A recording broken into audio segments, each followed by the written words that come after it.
جابت لنا حمام. هتعمل بيه ايه يا اسطى؟ هنربيه. ايه ده بجد؟ اه والله. طب هتربيه فين؟ في قفص عندنا. طب يلا نجري نجيبه، سيبه هنا. سيبيه هنا. يلا. كنت سامع ان في عيال بتقول في حمام هنا. جابوا حمام تاني برضو اهو. تعالى حبيبي، تعالى يابا. ده جامد قوي. ده نوع ايه الفرد ده؟ وريني كده. ده ازرق جمعيه ودكر.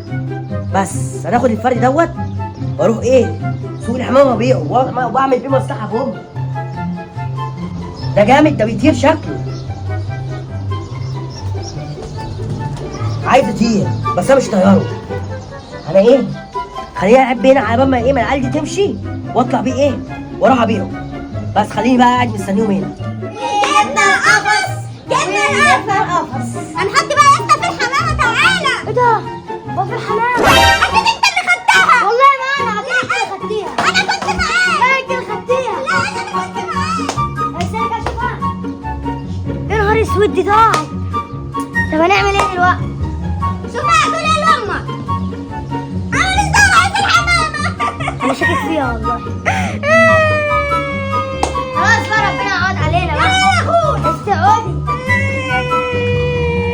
انا هطلع اشوف الواد ده شكله مخبيها.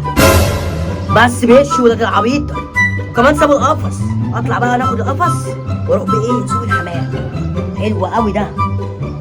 اوبا ده قفص جامد قوي. تعالى بقى احطك في القفص واوديك سوق الحمام ابيعك. يجيله بكام ده؟ يجيله بكام؟ ممكن ب 100 جنيه. لو حد يعرف سعره يكتب في الكومنتات. هاخده بقى ويروح بيه ايه سوق الحمام.